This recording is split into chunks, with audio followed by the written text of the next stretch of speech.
Hello guys, welcome back to my channel. Guys, food డిపార్ట్మెంట్లో ఖాళీగా ఉన్నటువంటి ఉద్యోగాలను భర్తీ చేయడం కోసం మనకు అఫీషియల్గా నోటిఫికేషన్ అయితే రిలీజ్ చేయడం జరిగిందనమాట. సో ఈ నోటిఫికేషన్కి ఇంటర్, డిప్లొమో, డిగ్రీ క్వాలిఫికేషన్స్ ఉన్న వాళ్ళైతే అప్లై చేసుకోవచ్చు అనమాట. నెలకి 47,000 వరకు జీతం అయితే ఇవ్వడం జరుగుతుంది కాబట్టి మిస్ చేసుకోకుండా అప్లై అయితే చేసుకోండి. మినిమం క్వాలిఫికేషన్ ఇంటర్ కాబట్టి మిస్ చేసుకోకండి గైస్. 3 రకాల ఉద్యోగాలు అయితే అవైలబుల్లో ఉన్నాయన్నమాట. సో మరి ఈ నోటిఫికేషన్కి సంబంధించి కంప్లీట్ డీటెయిల్స్, అదేవిధంగా అప్లికేషన్ ప్రాసెస్ డీటెయిల్స్ చూసే ముందు ఇంకా మన ఛానల్ని ఎవరైనా సబ్స్క్రైబ్ చేసుకోకపోతే సబ్స్క్రైబ్ చేసుకుని పక్కనే ఉన్న బెల్ ఐకాన్ అయితే యాక్టివేట్ చేసుకోండి ఫ్రెండ్స్. అండ్ అలాగే వీడియోకి ఒక చిన్న లైక్ చేసి సపోర్ట్ అయితే చేయండి.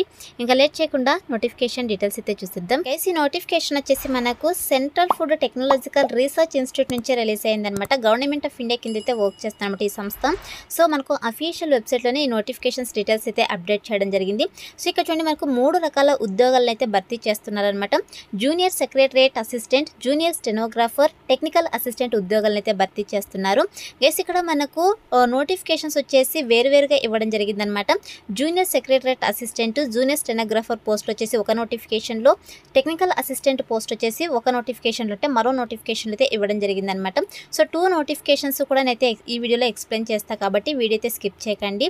సో ఫస్ట్ అయితే ఇక్కడ junior secretariat assistant, junior stenographer పోస్ట్కి సంబంధించి కంప్లీట్ డీటెయిల్స్ కనుక చూసుకున్నట్టయితే, సో ఇక్కడ మనకు డీటెయిల్డ్ అడ్వర్టైజ్మెంట్ అని ఉంది కదా, సో దీనిపైతే క్లిక్ చేసేసేయండి. సో క్లిక్ చేసిన వెంటనే మీకు ఇలా పీడిఎఫ్ అయితే ఓపెన్ అవుతుంది అనమాట. సో ఓపెన్ అయిన తర్వాత ఇక్కడ చూడండి గైస్, ఇక పోస్టులకు సంబంధించి ఇంపార్టెంట్ డేట్స్ కనుక చూసుకున్నట్టయితే, సో ఈ నోటిఫికేషన్కి వచ్చేసి 7th ఏప్రిల్ నుంచి 7th మే వరకు కూడా మీరు ఆన్లైన్లో అప్లై అయితే చేసుకోవచ్చు అనమాట. సో మనకు ఆల్రెడీ ఆన్లైన్ అప్లికేషన్ ప్రాసెస్ అయితే స్టార్ట్ అయిపోయిందనమాట. సో ఎవరికైనా ఇంట్రెస్ట్ ఉండి ఎలిజిబిలిటీ కనుక ఉన్నట్టయితే సో ఈ నోటిఫికేషన్కి ఇమ్మీడియట్గా అప్లై అయితే చేసుకోండి. అదేవిధంగా సెలక్షన్ ప్రాసెస్లో భాగంగా మనకు written exam or CBT test అయితే కండక్ట్ చేస్తారనమాట.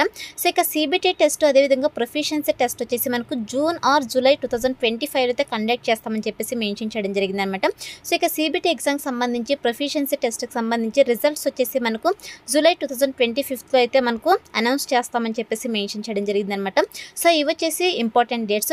లాస్ట్ డేట్ వచ్చేసి 7th మే కాబట్టి ఈ డేట్ లోపు అయితే అప్లై అయితే చేసుకోండి గైస్. అండ్ నెక్స్ట్ వచ్చేసి ఈ యొక్క పోస్టర్ డీటెయిల్స్ కనుక చూసుకున్నట్టయితే మనకు వివిధ డిపార్ట్మెంట్స్లో ఖాళీగా ఉండేటువంటి జూనియర్ సెక్రటరియట్ అసిస్టెంట్, అదేవిధంగా జూనియర్ స్టెనోగ్రాఫర్ ఉద్యోగాలు అయితే భర్తీ చేస్తున్నారు అనమాట. సో మనకు జనరల్ విభాగాల్లో వచ్చేసి 4 వేకెన్సీస్ అయితే ఉన్నాయి. అదేవిధంగా F&A విభాగాల్లో వచ్చేసి 4 వేకెన్సీస్ అయితే ఉన్నాయి. అదేవిధంగా S&P విభాగాలు వచ్చేసి 2 వేకెన్సీస్ అయితే ఉన్నాయి అనమాట. గైస్, యొక్క వేకెన్సీస్ అన్నింటిని కూడా కేటగిరీ వైజ్ అయితే రిజర్వేషన్ అయితే చేయబడింది అనమాట. సో ఈ పోస్టులకి సెలెక్ట్ అయిన క్యాండిడేట్స్కి లెవెల్ 2 ప్రకారం సాలరీస్ అయితే ఇవ్వడం జరుగుతుంది. అన్ని రకాల సెంట్రల్ గవర్నమెంట్ అలవెన్సెస్ కలుపుకొని స్టార్టింగ్ శాలరీ మీకు 36,220 రూపీస్ వరకు పర్ మంత్ శాలరీ అయితే ఇవ్వడం జరుగుతుంది అనమాట. అదేవిధంగా ఈ యొక్క జూనియర్ స్టెనోగ్రాఫర్ పోస్ట్ కనుక చూసుకుంటే టోటల్గా 6 వేకెన్సీస్ అయితే ఉన్నాయన్నమాట. సో అన్ని కేటగిరీ వాళ్ళకి వేకెన్సీస్ని అయితే రిజర్వేషన్ అయితే చేయబడింది. ఈ పోస్ట్కి సెలెక్ట్ అయిన క్యాండిడేట్స్కి లెవెల్ 4 ప్రకారం శాలరీస్ అయితే ఇవ్వడం జరుగుతుంది. అంటే అన్ని రకాల సెంట్రల్ గవర్నమెంట్ అలవెన్సెస్ కలుపుకొని స్టార్టింగ్ శాలరీనే మీకు 47,415 రూపీస్ పర్ మంత్ శాలరీ అయితే ఇవ్వడం జరుగుతుంది అనమాట. అండ్ అలాగే ఈ యొక్క 2 పోస్టులకు అప్లై చేసుకోవడానికి ఏజ్ లిమిట్ కనుక చూసుకున్నట్టే 7/5/2025 నాటికి మీకు జూనియర్ సెక్రటరియట్ అసిస్టెంట్ పోస్ట్కి వచ్చేసి 18 to 28 ఇయర్స్ ఏజ్ అయితే ఉండాలి. జూనియర్ స్టెనోగ్రాఫర్ పోస్ట్కి వచ్చేసి 18 to 27 ఇయర్స్ ఏజ్ అయితే ఉండాలన్నమాట. So as per central government rules ప్రకారం మనకు అప్పర్ ఏజ్ రిలాక్సేషన్ కూడా వర్తిస్తుంది అనమాట. అంటే ఎవరైతే SC ST క్యాండిడేట్స్ ఉంటారో వీళ్ళకి వచ్చేసి 5 ఇయర్స్ వరకు, OBC క్యాండిడేట్స్కి వచ్చేసి 3 ఇయర్స్ వరకు, అదేవిధంగా PWD క్యాండిడేట్స్కి వచ్చేసి 10 ఇయర్స్ వరకు అప్పర్ ఏజ్ రిలాక్సేషన్ అయితే వర్తిస్తుంది అనమాట. సో ఇక ఏజ్ కూడా మీరు ఇంక్లూడ్ చేసుకునేసి అప్లై అయితే చేసుకోండి గైస్. నెక్స్ట్ వచ్చేసి క్వాలిఫికేషన్స్ కనుక చూసుకున్నట్టయితే గైస్, ఇక 2 పోస్టులకు కూడా ఇంటర్ క్వాలిఫికేషన్ కనుక ఉన్నట్టయితే అప్లై అయితే చేసుకోవచ్చు అనమాట. సో ఇక్కడ చూడండి, జూనియర్ సెక్రటరీ పోస్ట్కి, అదేవిధంగా సో జూనియర్ స్టెనోగ్రాఫర్ పోస్ట్కి వచ్చేసి 10+2 క్వాలిఫికేషన్స్ కనుక ఉన్నట్టయితే మీరు హ్యాపీగా అప్లై అయితే చేసుకోవచ్చు. So inter pass and certificate కనుక ఉన్నట్టయితే మీరు ఇక 2 పోస్టులకు కూడా అప్లై అయితే చేసుకోవచ్చు అనమాట. అదేవిధంగా మీరు అప్లై చేసుకున్న తర్వాత సెలక్షన్ ప్రాసెస్లో భాగంగా మనకు టైపింగ్ టెస్ట్ అయితే కండక్ట్ చేయడం జరుగుతుంది అనమాట. సో మీకు సెలక్షన్ ప్రాసెస్ నాటికి టైపింగ్ స్పీడ్ అయితే వచ్చి ఉండాలి, ఇదైతే గుర్తుపెట్టుకోండి. సో వన్స్ అప్లై చేసుకున్న తర్వాత మీరు టైపింగ్ స్పీడ్ అయితే నేర్చుకోండి guys.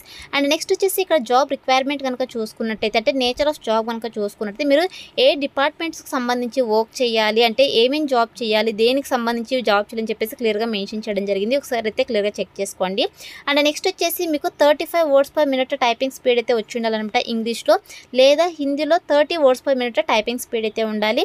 So 10,500 key depression per hour or 9,000 key depression per hour అయితే ఉండాలని చెప్పేసి మెన్షన్ చేయడం జరిగింది. సో మీకు టైపింగ్ టెస్ట్ వచ్చేసి 10 మినిట్స్ అయితే కండక్ట్ చేయడం జరుగుతుంది. ఇక టైపింగ్ టెస్ట్ ఓన్లీ క్వాలిఫైయింగ్ నేచర్లో మాత్రమే కండక్ట్ చేయడం జరుగుతుంది అన్నమాట ఇక 2 పోస్టులకి కూడా. అండ్ నెక్స్ట్ వచ్చేసి గైస్ ఇక 3 రకాల ఉద్యోగాలకు కూడా ఇండియన్ సిటిజన్స్ ఎవరైనా అప్లై అయితే చేసుకోవచ్చు. మన ఆంధ్రప్రదేశ్ తెలంగాణ 2 రాష్ట్రాల వాళ్ళు మేల్ అండ్ ఫీమేల్ క్యాండిడేట్స్ ఇద్దరు కూడా ఈ నోటిఫికేషన్కి అప్లై చేసుకోవడానికి ఎలిజిబుల్ అనమాట. అండ్ నెక్స్ట్ వచ్చేసి సెలక్షన్ ప్రాసెస్ కనుక చూసుకుంటే గైస్ ఇక 2 రకాల ఉద్యోగాలకి కూడా so CBT or OMR based exam అయితే కండక్ట్ చేయడం జరుగుతుందన్నమాట. సో మనకు objective type multiple choice examination అయితే ఉంటుంది. సో 12th స్టాండర్డ్లో మనకు 200 మార్క్స్ అయితే కండక్ట్ చేయడం జరుగుతుంది అనమాట. సో 2.5 hours టైం అయితే ఇవ్వడం జరిగింది. సో ఇక్కడ మనకు జూనియర్ సెక్రటరీ అసిస్టెంట్ పోస్ట్కి పేపర్ 1 పేపర్ 2 అని చెప్పేసి 2 పేపర్స్ అయితే ఉంటాయి అనమాట. సో పేపర్ 1లో వచ్చేసి మనకు 90 minutes టైం అయితే కేటాయించడం జరిగింది. మెంటల్ ఎబిలిటీ టెస్ట్ అయితే ఉంటుందన్నమాట. 100 questions 200 marks అనమాట. సో మనకు నెగిటివ్ మార్కింగ్ అయితే ఉండదని చెప్పేసి మెన్షన్ చేయడం జరిగింది ఈ పేపర్లో. పేపర్ 2లో వచ్చేసి మనకు జనరల్ అవేర్నెస్ నుంచి 50 questions, ఇంగ్లీష్ లాంగ్వేజ్ నుంచి 50 questions, టోటల్గా మనకు సో 150 300 మార్క్స్ అయితే కండక్ట్ చేయడం జరుగుతుంది. సో 1 నెగిటివ్ మార్కింగ్ అయితే ఉంటుందని చెప్పేసి మెన్షన్ చేయడం జరిగింది అనమాట. సో ఎవరైతే ఇక CBT ఎగ్జామ్ క్లియర్ చేస్తారో వాళ్ళకి ప్రొఫిషియన్సీ టెస్ట్ అంటే స్కిల్ టెస్ట్ అయితే కండక్ట్ చేయడం జరుగుతుంది అనమాట. సో మనకు 10 minutes టైం అయితే ఉంటుంది. 35 words per minute మీరు టైపింగ్ అయితే చేయాల్సి ఉంటుందని చెప్పేసి మెన్షన్ చేయడం జరిగింది. సో ఇక టైపింగ్ టెస్ట్ వచ్చేసి ఓన్లీ క్వాలిఫైయింగ్ నేచర్లో మాత్రమే ఉంటుందన్నమాట. అదేవిధంగా మనకు స్టెనోగ్రాఫర్ పోస్ట్ కూడా సేమ్ సెలక్షన్ ప్రాసెస్ అయితే ఉంటుంది. కాకపోతే స్టెనోగ్రాఫర్ పోస్ట్కి వచ్చేసి ఓన్లీ పేపర్ 1 మాత్రమే ఉంటుందన్నమాట. సో మనకు జనరల్ ఇంటెలిజెన్స్ అండ్ రీజనింగ్ నుంచి అదేవిధంగా జనరల్ అవేర్నెస్ నుంచి ఇంగ్లీష్ లాంగ్వేజ్ అండ్ కాంప్రహెన్షన్ నుంచి మనకు 50 100 questions అయితే రావడం జరుగుతుంది అనమాట. సో మనకు 0.25 నెగిటివ్ మార్కింగ్ కూడా ఉంటుందని చెప్పేసి మెన్షన్ చేయడం జరిగింది. సో మనకు నెక్స్ట్ ప్రొఫిషియన్సీ టెస్ట్ అయితే కండక్ట్ చేసేసి ఫైనల్గా మనకు CBT ఎగ్జామ్లో వచ్చే మార్క్స్ ఆధారంగా వీళ్ళు ఫైనల్ మెరిట్ అయితే తీసేసి జాబ్ పోస్టింగ్ అయితే ఇవ్వడం జరుగుతుంది అనమాట. అండ్ నెక్స్ట్ వచ్చేసి అప్లికేషన్ ఫీ కనుక చూసుకున్నట్టయితే గైస్ ఎవరైతే SC ST ఉమెన్ క్యాండిడేట్స్ అదేవిధంగా PWD క్యాండిడేట్స్ ఉంటారో సో వీళ్ళకి వచ్చేసి ఎటువంటి అప్లికేషన్ ఫీ అయితే లేదు. మిగతా కేటగిరీ వాళ్ళు వచ్చేసి 500 రూపీస్ అప్లికేషన్ ఫీ అయితే పే చేయాల్సి ఉంటుంది. సో ఇక అప్లికేషన్ ఫీ వచ్చేసి మీరు ఆన్లైన్లోనే పే చేయాల్సి ఉంటుంది అనమాట. సో మీరు ఆన్లైన్లో అప్లై చేసుకోవటప్పుడే అప్లికేషన్ ఫీ పే చేసేసి అప్లై చేసుకోవాల్సి ఉంటుంది గైస్. అండ్ నెక్స్ట్ వచ్చేసి ఈ పోస్ట్కి వచ్చేసి మీరు ఆన్లైన్లో అప్లై అయితే చేసుకోవాల్సి ఉంటుంది. వీళ్ళ అఫీషియల్ వెబ్సైట్కి వెళ్ళేసి మీరు ఆన్లైన్లో అప్లై చేసుకోవాల్సి ఉంటుంది అనమాట. సో ఇవి వచ్చేసి ఫస్ట్ నోటిఫికేషన్కి సంబంధించిన డీటెయిల్స్ అనమాట. ఇప్పుడు టెక్నికల్ అసిస్టెంట్ పోస్ట్కి సంబంధించిన డీటెయిల్స్ కనుక చూసుకున్నట్లయితే గైస్ ఇక్కడ మనకు డీటెయిల్డ్ అడ్వర్టైజ్మెంట్ అని ఉంది కదా. సో దీనిపై అయితే క్లిక్ చేసేసేయండి. మీకు ఇలా PDF అయితే ఓపెన్ అవుతుంది అనమాట. సో ఇక్కడ మనకు PDF కనుక చెక్ చేసినట్టయితే సో దీనికి సంబంధించి ఇంపార్టెంట్ డేట్స్ కనుక చూసుకున్నట్లయితే 10th April నుంచి 10th May వరకు కూడా మీరు ఆన్లైన్లో అప్లై అయితే చేసుకోవచ్చు అనమాట. అదేవిధంగా హార్డ్ కాపీ అయితే పంపించాల్సి ఉంటుంది. సో ఇక హార్డ్ కాపీ పంపించడానికి లాస్ట్ డేట్ కనుక చూసుకున్నట్టయితే 19th May 2025 లోపు అయితే మీరు హార్డ్ కాపీ అయితే పంపించాల్సి ఉంటుందన్నమాట. ఈ పోస్ట్కి మాత్రమే హార్డ్ కాపీ అయితే పంపించాల్సి ఉంటుంది. సో ఫస్ట్ నోటిఫికేషన్కి అయితే మీరు ఎటువంటి హార్డ్ కాపీ అయితే పంపించాల్సిన అవసరం లేదు. అదేవిధంగా ఇక్కడ చూడండి జూన్ ఆర్ జూలైలో మీకు కంప్యూటర్ బేస్డ్ ఎగ్జామ్ అయితే ఉంటుందన్నమాట. అదేవిధంగా రిజల్ట్స్ వచ్చేసి మనకు జూలై 2025 అయితే సో అనౌన్స్ చేస్తామని చెప్పేసి మెన్షన్ చేయడం జరిగింది. అండ్ నెక్స్ట్ వచ్చేసి ఇక టెక్నికల్ అసిస్టెంట్ పోస్ట్ కనుక చూసుకుంటే టోటల్గా మనకు 18 పోస్టులు అయితే అయితే ఉన్నాయన్నమాట. సో కేటగిరీ వైజ్ అయితే రిజర్వేషన్ అయితే చేయబడింది. మీరు ఇక్కడ క్లియర్గా చెక్ చేసుకోవచ్చు. సో ఇక్కడ ఈ పోస్ట్కి సెలెక్ట్ అయిన క్యాండిడేట్స్కి లెవెల్ 6 ప్రకారం సాలరీస్ అయితే ఇవ్వడం జరుగుతుంది అనమాట. సో అన్ని రకాల సెంట్రల్ గవర్నమెంట్ అలవెన్సెస్ కలుపుకొని స్టార్టింగ్ సాలరీని మీకు 64,740 రూపీస్ పర్ మంత్ సాలరీ అయితే ఇవ్వడం జరుగుతుంది. సో ఈ పోస్ట్కి సెలెక్ట్ అయిన క్యాండిడేట్స్కి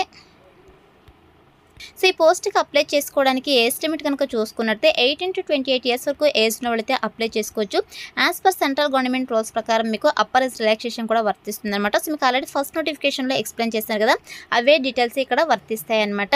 అండ్ నెక్స్ట్ వచ్చేసి క్వాలిఫికేషన్స్ కనుక చూసుకున్నట్టయితే గైస్ ఇక్కడ మనకు పోస్ట్ కోడ్ని బట్టి వేకెన్సీస్ అయితే ఉన్నాయి. అదేవిధంగా క్వాలిఫికేషన్స్ కూడా అడుగుతున్నారనమాట.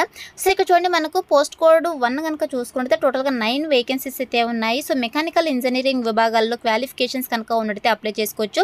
డిప్లొమాలో మెకానికల్ విభాగాల్లో క్వాలిఫికేషన్స్ ఉండి 2 years వరకు మీకు వర్క్ ఎక్స్పీరియన్స్ కనుక ఉన్నట్టయితే ఈ పోస్ట్కి అప్లై చేసుకోవచ్చు.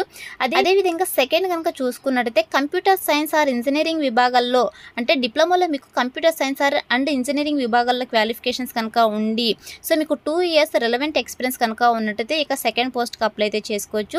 అదేవిధంగా ఎలక్ట్రానిక్స్ అండ్ ఇంజనీరింగ్ విభాగాల్లో 1 వేకెన్సీ అయితే ఉందన్నమాట. సో దీనికి కూడా సేమ్ అనమాట. డిప్లొమా విభాగాల్లో మీకు ఎలక్ట్రానిక్స్లో అదేవిధంగా ఇంజనీరింగ్ విభాగాల్లో క్వాలిఫికేషన్స్ ఉండి 2 years వరకు ఎక్స్పీరియన్స్ కనుక ఉన్నట్టయితే అప్లై చేసుకోవచ్చు. అదేవిధంగా food science or food technology విభాగాల్లో 4 వేకెన్సీస్ అయితే ఉన్నాయి.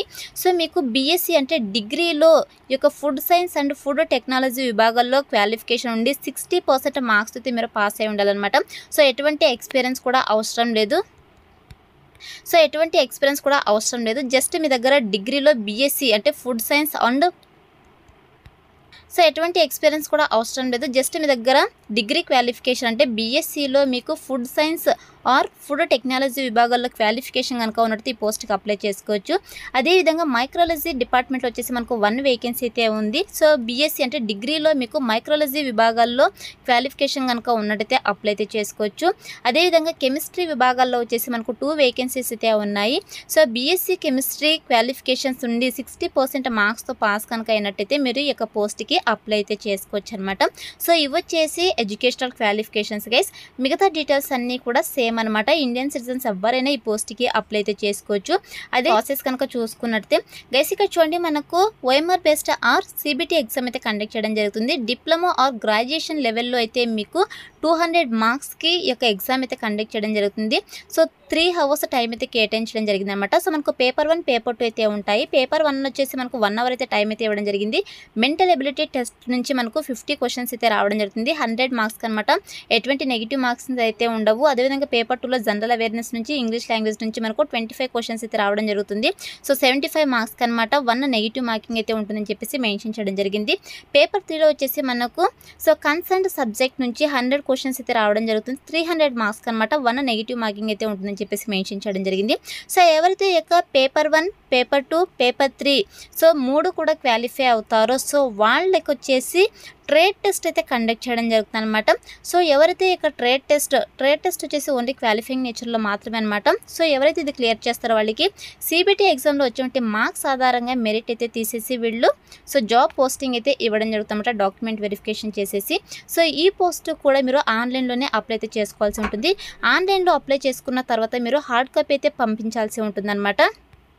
సో వన్స్ మీరు అప్లై చేసుకున్న తర్వాత మీరు అప్లికేషన్ ఫామ్ని అయితే డౌన్లోడ్ చేసుకోవాల్సి దాంతోపాటు రిలవెంట్ మీ యొక్క సర్టిఫికేట్స్ అన్నీ కూడా అటాచ్ చేసేసి so CSIR central food technological research institute Mysuru 570020 India అని చెప్పేసి ఇక్కడ ఉంది కదా మనకు అడ్రస్. సో ఈ యొక్క అడ్రస్కి అయితే మీరు హార్డ్ కాపీ అయితే సెండ్ చేయాల్సి ఉంటుందన్నమాట. సో ఇక హార్డ్ కాపీ సెండ్ చేయడానికి లాస్ట్ డేట్ వచ్చేసి 19th May 2025 లోపు అయితే అక్కడికి రీచ్ అయ్యే విధంగా మీరు స్పీడ్ పోస్ట్ లేదా రిజిస్టర్ పోస్ట్ ద్వారా అయితే సెండ్ చేయాల్సి ఉంటుందన్నమాట.